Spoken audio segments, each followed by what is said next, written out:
As prices really start to contract, to escalate, private parties will try to make contracts with payment in gold or other currencies. Maybe the government will make that illegal. There might be stores or people that actually don't want to accept dollars because their value is dropping too rapidly. The government will make that illegal. And that means they will have a black market. That means if you want to buy something, you'll have to buy it on the black market, just like they did in the Soviet Union. The only reason you could buy anything there was because you bought it illegally. A lot of these things are going to happen. I think early on, probably even in Barack Obama's first term of office, I think we're going to have price controls.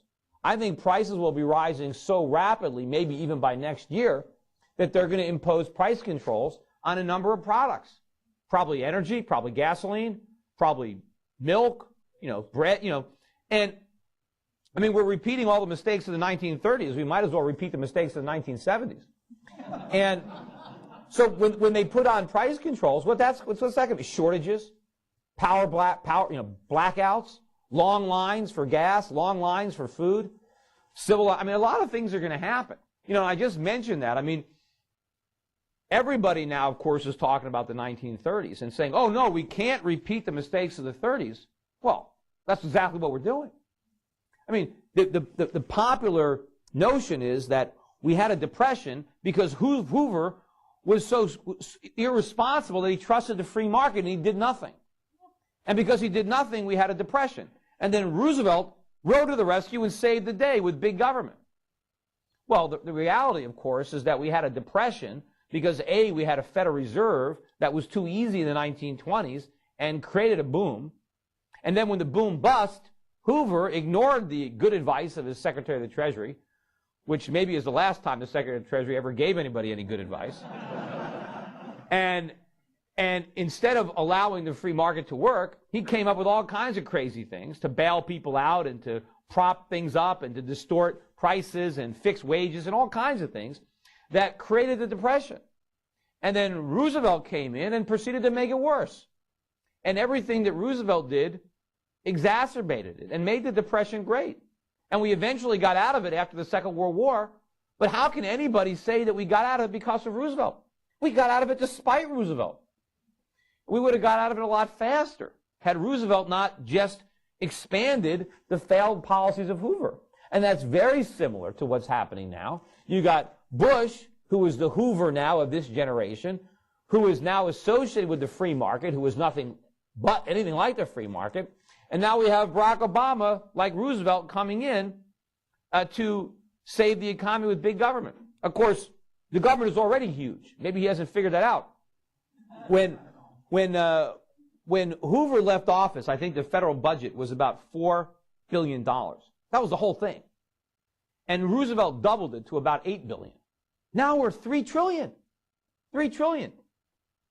I mean, so the government is huge. And of course, when Roosevelt came in, we had a sound economy beneath the surface. I mean, we had a productive economy. We saved. We made stuff. We exported. We didn't have a huge social welfare state. Nobody got checks from the government. We're in much better shape. If they did that much damage to a sound economy, imagine what they could do with the one we got now. Plus, back then, we had real money. We were on the gold standard. Now look at us. I mean, look at the problems we had in the 1970s, right? Still, we had a fundamentally sound economy then. We had a bubble in the 60s. Same thing. The Nifty fit the same stock market bubble. We printed too much money. We went to Vietnam. I mean, we fought the war in Vietnam. We went to the moon. We had the war on poverty. The government created too much money, and they gave us the 1970s. That was the payback for the 1960s. But when Reagan came in and when Volcker came in, we actually got some sensible policies. We shrank government and we raised interest rates. We went for sound money and smaller government. You know, when Reagan came in, it was the government is the problem. Now, Barack Obama is the government's the solution. We're not going to, I mean, it's night and day. And, you know, there's a lot of other people that say we can't repeat the mistakes of Japan. Well, again, we're doing exactly what Japan did. Japan had a bubble in the 1980s. Why'd they have a bubble? Same reason we had a bubble.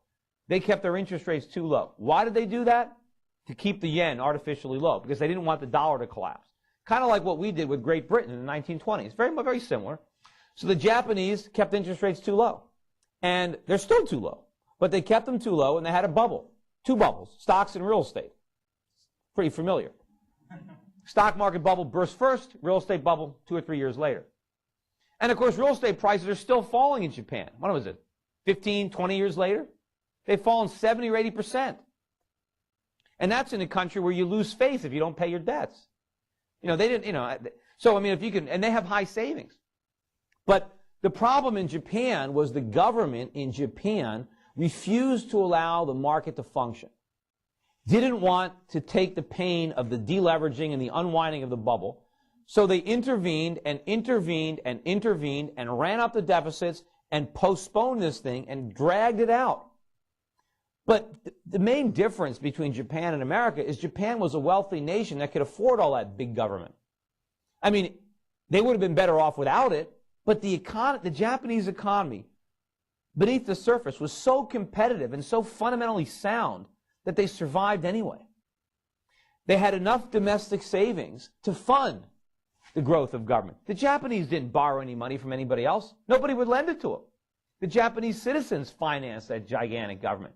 But they still have a high savings rate. They're still the world's biggest current account nation. They're the world's largest creditor nation, even still bigger than China. So they were a wealthy country. Yet the Japanese government managed to create so much damage to an economy that was fundamentally sound. We're the exact opposite. There's no way that we can get off as easy as Japan because we're a mess. We're the world's biggest debtor. We have a huge trade deficit. We have no domestic savings. And we're already loaded up with debt. And the only hope we have of artificially stimulating our economy is that we borrow the money from the rest of the world. We don't have it on our own. So when the world stops financing this, and you know, it's going to come to an end, and we're going to have to make these hard choices. Is it going to be hyperinflation, or are we going to do the right thing? But the rest of the world, and a lot of people think, and this is I've had a lot of arguments, or people call it decoupling. They think, well, you know, this is never going to happen, or when America stops consuming, the whole world is finished. They're not finished. You know, we're not the engine of the world's economy. We're the caboose. And if you decouple the caboose, the cars move faster. You know, I mean, we're not doing the world any favors consuming their stuff. You know, I mean, it's vendor financing. But people say we're the best customer. We're not. We're the worst customer because we don't pay. A good customer pays you. And in the world of trade, you pay for imports with exports. And if you don't have anything to export, you can't pay. And that's what we have. We issue an IOU. And when the world finally lets the dollar collapse, and they will, our purchasing power isn't going to vanish. It's just going to be redistributed. Other currencies are going to rise. And people in other countries, people that are working in factories right now in China, that are producing products and just, you know, shipping them abroad and just kind of waving goodbye, you know, all of a sudden they'll be able to afford them. The Chinese will be able to turn in their bicycles and buy automobiles because steel will be cheaper, because cars will be cheaper, because the value of their wages will rise because their currency will gain purchasing power. It's the Americans who are going to be buying the bicycles because all of a sudden cars will be too expensive for us. Gasoline will be too expensive for us because we'll be bidding with currency of much less value. And that's what's going to happen. And the world is not going to suffer because we don't buy their stuff. They're going to benefit because now there's going to be more stuff for them. I mean, right now, because the world lends us so much money, there's a capital shortage.